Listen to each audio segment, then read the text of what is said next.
Hello dear friends, ചെമ്പനീർ പൂവിൻ്റെ പുതിയ എപ്പിസോഡിലേക്ക് എല്ലാവർക്കും സ്വാഗതം. അങ്ങനെ നമ്മുടെ സച്ചിയും രേവതി ഇങ്ങനെ മതിമറന്ന് നിൽക്കുകയാണ്. കറണ്ട് പോയ സമയമാണല്ലോ.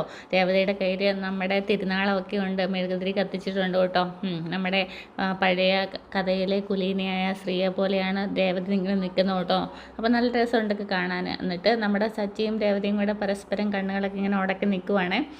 അപ്പോഴത്തേക്കിനും പെട്ടെന്ന് ഇങ്ങനെ നമ്മുടെ ഇപ്പോൾ അപ്പുറത്തെ വീട്ടിലൊക്കെ കറണ്ട് ഉണ്ടല്ലോ, നമ്മുടെ ഇവിടെ എന്താണോ കറണ്ട് പോയത് എന്നിങ്ങനെ പറഞ്ഞിട്ട് രേവതി ഇങ്ങനെ റൂമിലോട്ടൊക്കെ മെഴുകുതിരി അവിടെ ഇപ്പോഴത്തെ ഹാളിലൊക്കെ കൊണ്ടുപോയി വെക്കാനായിട്ട് ഒരുങ്ങും കേട്ടോ. അപ്പോഴത്തേക്കിനാണ് പെട്ടെന്ന് വാതിൽ തുറന്നിട്ട് നമ്മുടെ അമ്മ അങ്ങോട്ടേക്ക് വരുന്നത്. അപ്പോഴത്തേക്കിനും അമ്മയെ കണ്ടതും അമ്മയാണെന്ന് ഇവർക്ക് രണ്ടുപേർക്കും മനസ്സിലാവുന്നില്ല കേട്ടോ. അപ്പോൾ കാരണം എന്താ വെച്ചാൽ അമ്മ മുഖത്ത് മുഴുവൻ ഫേഷ്യൽ ഇട്ടിട്ടാണ് കിടന്നത്. അപ്പോൾ ആ ഫേഷ്യൽ മുഴുവൻ ഇങ്ങനെ മുഖത്തൊക്കെ വരണ്ടുണങ്ങിയിട്ട് വിള്ളലായിട്ട് നിൽക്കുന്നുണ്ട് കേട്ടോ. അയ്യോ അമ്മേ, ഇത് ആരാന്നൊക്കെ ചോദിക്കും കേട്ടോ. സച്ചേട്ടാ പോയി നോക്കുന്നൊക്കെ പറയും കേട്ടോ. അപ്പോഴത്തേക്കിനും ഇവരുടെ സൗണ്ട് കേട്ടോണ്ട് നമ്മുടെ വർഷയും ശ്രീകാന്തും വരുന്നുണ്ട്. അവരും കണ്ടിട്ട് പേടിക്കുന്നുണ്ട് കേട്ടോ. പിന്നെ നമ്മുടെ ശ്രുതിയും വരുന്നുണ്ട്. അയ്യോ അമ്മയെന്നൊക്കെ പറഞ്ഞുകൊണ്ട് ശ്രുതിയും നിലവിളിക്കുന്നുണ്ട് കേട്ടോ. അപ്പോൾ ഇവരുടെ എല്ലാം സൗണ്ട് കേട്ടിട്ട് അച്ഛനും അങ്ങോട്ടേക്ക് വരുന്നുണ്ട്. എന്താന്ന് ചോദിക്കും. ഇതാ നോക്കുമെന്ന് പറയേ. അപ്പോഴത്തേക്കിന് രേവതിയുടെ മുഖത്തോട്ട് ഇങ്ങനെ ടോർച്ച് അടിച്ച് നോക്കുമ്പോഴത്തേക്കിന് ഇങ്ങനെ ഇത് നമ്മുടെ യക്ഷി നിൽക്കുന്ന പോലെ നിൽക്കുവാണല്ലോ. എന്നിട്ടത്തേക്കിനും ഇപ്പോൾ ഇവിടെ കറണ്ട് പോകാൻ ചാൻസ് ഇല്ലല്ലോ, എന്താ കറണ്ട് ബില്ല് അടച്ചില്ല എന്നൊക്കെ ചോദിക്കുക. ആ കറണ്ട് ബില്ലൊക്കെ അടച്ചായിരുന്നു എന്നൊക്കെ പറയും കേട്ടോ. അപ്പോഴത്തേക്കിനും നമ്മുടെ ശ്രുതി എന്താണെങ്കിൽ ഞാനൊന്ന് പോയി നോക്കട്ടെ എന്നൊക്കെ പറഞ്ഞിട്ട് നമ്മുടെ സച്ചി വെളിയിലോട്ട് പോവുകയാണേ. വെളിയിലോട്ട് പോയിട്ട് നോക്കുമ്പോഴത്തേക്കിനും അതിൻ്റെ ഫ്യൂസ് അടിച്ച് കിടക്കുകയാണല്ലോ. ഇങ്ങനെ ഫ്യൂസ് അടിച്ച് പോകണമെങ്കിൽ എന്തെങ്കിലുമൊക്കെ മാറി സ്വിച്ചിട്ട് കളിച്ചിട്ടുണ്ടാവും എന്നിങ്ങനെ പറയുന്നുണ്ട് കേട്ടോ. അപ്പോഴത്തേക്കിനും കറണ്ടൊക്കെ വന്നേ. അപ്പോഴത്തേക്കിനും പിന്നെ എല്ലാവരും ഇങ്ങനെ സിറ്റൗട്ടിൽ ഇങ്ങനെ ഇരിക്കുകയാണ് കേട്ടോ. അപ്പോഴത്തേക്കും നമ്മുടെ ശ്രീകാന്തും വർഷയൊക്കെ ഉണ്ട് കേട്ടോ. അപ്പോൾ സ്വിച്ചിട്ട് കളിക്കാതെ എന്ന് പറയുമ്പോഴത്തേക്കിനും ഇവർ രണ്ടാളും മുഖം നോക്കുന്നുണ്ട്. കാരണം AC അവർ രണ്ടാൾക്കും അങ്ങോട്ടും ഇങ്ങോട്ടും വേണമെന്ന് പറഞ്ഞിട്ട് അവർ അടി വെച്ചതാണല്ലോ, റിമോട്ടൊക്കെ വെച്ചിട്ട്. അപ്പോഴാണല്ലോ നമ്മുടെ കറണ്ടും പോയത്. അപ്പോഴത്തേക്കിനും ഇവിടെ ഫ്യൂസ് അടിച്ച് പോകണമെങ്കിൽ ഇവിടെ സ്വിച്ചിട്ട് കളിക്കാനായിട്ട് കൊച്ചു പിള്ളേരൊന്നും ഇല്ലല്ലോ എന്നിങ്ങനെ അച്ഛൻ പറയേ. കൊച്ചു പിള്ളേരെ പോലെ പക്വതയില്ലാത്ത ആളുകളും ഇവിടെ ഉണ്ടല്ലോ എന്നിങ്ങനെ ശ്രുതിയും പറയുന്നുണ്ട് കേട്ടോ. അപ്പോഴത്തേക്കിനും എല്ലാവരും കൂടെ ഇരുന്നിട്ട് ഇങ്ങനെ അച്ഛൻ പറയുവേ, നീ മുഖത്തുള്ളതെല്ലാം കഴുകാൻ പറയുവേ. എന്നിട്ട് അച്ഛൻ അങ്ങോട്ട് എണീച്ച് പോകുന്ന സമയത്ത് പറയും, നീ കഴുകിയിട്ട് റൂമിൻ്റെ അകത്തുള്ളിലോട്ട് വന്നാൽ മതി എന്ന് പറയും കേട്ടോ. അപ്പോഴത്തേക്കും നമ്മുടെ ശ്രുതി പറയുന്നുണ്ട്, അമ്മ ഇവിടെ നിന്ന് എണീച്ച് പോകും, ഇവിടെ രേവതി കിടക്കുന്നതാണ്. അമ്മ ഇവിടെ കിടന്നു കഴിഞ്ഞാൽ രേവതിക്ക് പിന്നെ പേടിയാവും എന്നൊക്കെ സച്ചിയും പറയുന്നുണ്ടേ. എന്നിട്ട് പിന്നെ അവിടെ നിന്ന് എല്ലാവരും ഇങ്ങനെ എണീച്ച് പോവേ. പിന്നെ രേവതിക്ക് എന്ത് ചെയ്യണമെന്ന് അറിയാൻ വയ്യാതെ രേവതി പോയി വാതിലും അടയ്ക്കുക. എന്നിട്ട് അന്നത്തേക്കിനും അമ്മ എണീച്ച് പോയിട്ട് മുഖമെല്ലാം കഴുകും കേട്ടോ. രേവതിക്ക് ഭയങ്കര ചിരിയും വരുവേ. പിന്നീട് നമ്മുടെ അമ്മയാണെങ്കിൽ നമ്മുടെ വർഷൻ്റെ റൂമിന് അങ്ങോട്ടേക്ക് പോവേ, അവരെ കൊണ്ട് വിളിക്കാൻ വേണ്ടിയിട്ട്. അപ്പോഴത്തേക്കിനും അവരിങ്ങനെ പറയുകയാണ്, പിന്നെ AC-യുടെ ഇത് സ്വിച്ച് ഓണും ഓഫും ആക്കിക്കൊണ്ടിരുന്ന് കഴിഞ്ഞാൽ ഡ്രോപ്പ് ആവത്തില്ല, നീ കാരണമെന്ന് പരസ്പരം അങ്ങോട്ടും ഇങ്ങോട്ടും മത്സരിക്കുന്നത് അമ്മ വെളിയിൽ നിന്ന് കേൾക്കുന്നുണ്ട് കേട്ടോ. പിന്നീട് കാണിക്കുന്നത് നമ്മുടെ സച്ചിയും രേവതിയും കൂടെ ഇങ്ങനെ ഓട്ടോയ്ക്ക് പൂ മേടിക്കാനായിട്ട് പോവുകയാണ്. എന്നിട്ട് രേവതി പറയുന്നുണ്ട്, കുറച്ചുകൂടെ ഫാസ്റ്റായിട്ട് പോകുമെന്ന് പറഞ്ഞിട്ട് ഓട്ടോ ഓടിച്ചുകൊണ്ട് പോവുകയാണ്. ഇത്രയുടെ വേഗത്തിൽ പോകുക, എന്നാലല്ലേ മാല കറക്റ്റ് സമയത്തിന് കെട്ടിക്കൊടുക്കാൻ പറ്റുള്ളൂ എന്ന് പറയുവേ.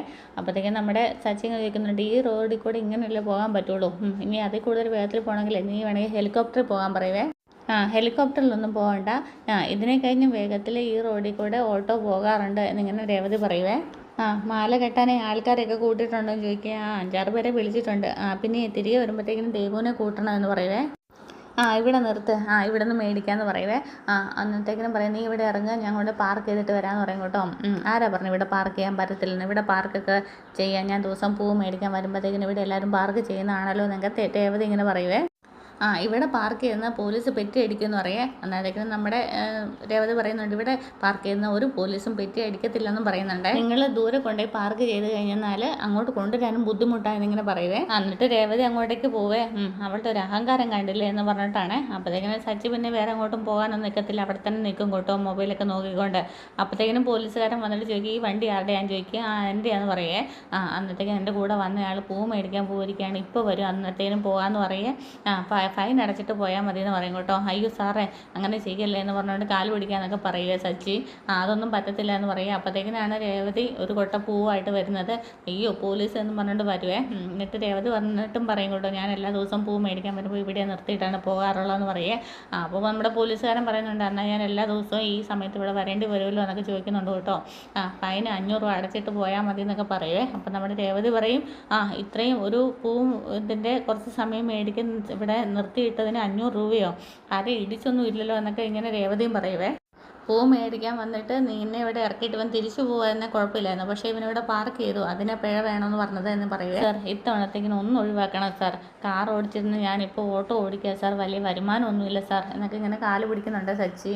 ഞാൻ റൂൾസ് നോക്കി വണ്ടി ഓടിക്കുന്നവനാണ് സാർ എന്നൊക്കെ പറഞ്ഞ്. അപ്പോഴത്തേക്കിന് മനസ്സിലായെന്ന് പറയേ. എന്നിട്ട് ചിലരുടെയൊക്കെ വാക്ക് കേട്ടിട്ട് ഇവിടെ വണ്ടി നിർത്തിയതാണെന്നും പറയുവേ. പറ്റിപ്പോയി സാർ, സോറി സാർ എന്നൊക്കെ പറയുക. സോറി പറഞ്ഞിട്ടൊന്നും ഒരു കാര്യവുമില്ല, ഫൈൻ അടയ്ക്കണമെന്ന് നിർബന്ധം പിടിക്കുവേ. പോയിട്ട് ബുക്കും പേപ്പറൊക്കെ എടുത്തുകൊണ്ട് വരാൻ പറയുക. പോയി എല്ലാം എടുത്തുകൊണ്ട് വരും കേട്ടോ. അന്നത്തേക്കും നമ്മുടെ രേവതി ഇങ്ങനെ പറയുക, ഭയങ്കര കഷ്ടത്തിലാണ് സാറേ ജീവിതം, 500 രൂപയ്ക്ക് എന്തിനാണ് മേടിക്കുന്നത്, ഒരു 100 രൂപ മേടിച്ചാൽ മതി എന്നിങ്ങനെ പറയുക. അപ്പം പോലീസുകാരൻ പറയുവേ, ഞാനെന്താ പഴക്കട നടത്തുവാണ് 100 രൂപ മേടിക്കാൻ? എത്ര വലിയ ആൾക്കാർ ദിവസവും ഇവിടെ വണ്ടി വന്ന് നിർത്തിയിട്ട് പൂ മേടിക്കാറുള്ളത്, അതൊക്കെ കാണാറുണ്ട്. പാവം ഒരു ഓട്ടോക്കാരൻ വന്ന് പൂ മേടിക്കാൻ നിന്നതിന് നിങ്ങൾ ഫൈൻ അടയ്ക്കുന്നു എന്നൊക്കെ പറഞ്ഞിട്ട് അങ്ങനെയൊക്കെ പറയുവേ. അപ്പോഴത്തേക്കും നമ്മുടെ പോലീസുകാരൻ ചോദിക്കുക, ഇതൊക്കെ പറയാനായിട്ട് നീ യാത്രക്കാരിയല്ലേ, ഇവൻ്റെ ഭാര്യയൊന്നും അല്ലല്ലോ എന്നിങ്ങനെ ചോദിക്കും കേട്ടോ.